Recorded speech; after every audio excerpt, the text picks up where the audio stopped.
a tarefa de reconstruir o mundo. Ele sabia que ele não poderia fazer aquilo sem ele ter um planejamento. E ele buscou a direção do Senhor. Ele sentiu no coração, o Senhor inclinou o coração dele para que ele fizesse a reconstrução daquele muro. Mas como Neemias poderia fazer isso? Como ele iria até ali? Como ele faria essa reconstrução? Então, ele estava constantemente se preparando para o caminho que viria a seguir. Na maioria das vezes, quando nós vemos um problema, ou nos sentimos guiados pelo Espírito Santo, para consertar isso, nós começamos a trabalhar antes de pensar nos possíveis obstáculos. Neemias, ele teria obstáculos para fazer essa reconstrução do templo.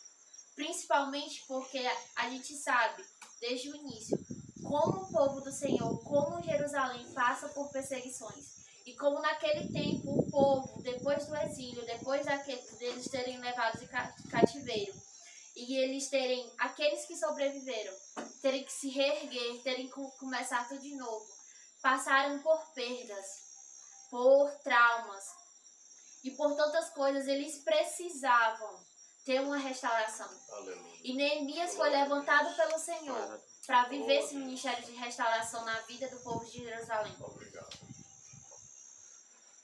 Ou como diz nas palavras do Senhor Jesus, calcular o custo.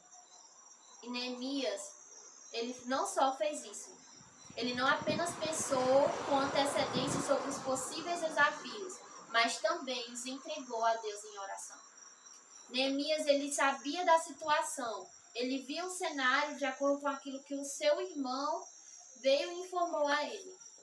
Ele não sabia a gravidade real da situação, porque ele ainda não tinha visto. Mas daquilo que ele já tinha informação, ele orou e buscou a direção do Senhor. E o Senhor nos pergunta nessa noite, qual é a direção que a gente tem buscado no Senhor?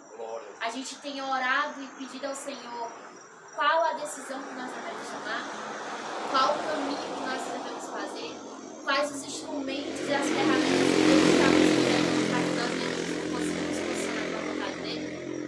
Alguns dias atrás, eu estava ministrando sobre as estações. E aquela palavra primeiro foi para mim. E o Senhor, depois de dias, o Senhor me respondeu e me revelou a estação que eu estava vivendo. O fechamento de uma estação e o início de outra estação. E no decorrer desses dias, eu entendi o porquê que eu tinha passado por tudo que eu passei na estação passada. Eu estou vivendo para a honra e glória do Senhor uma nova estação. E hoje o Senhor, nessa noite, está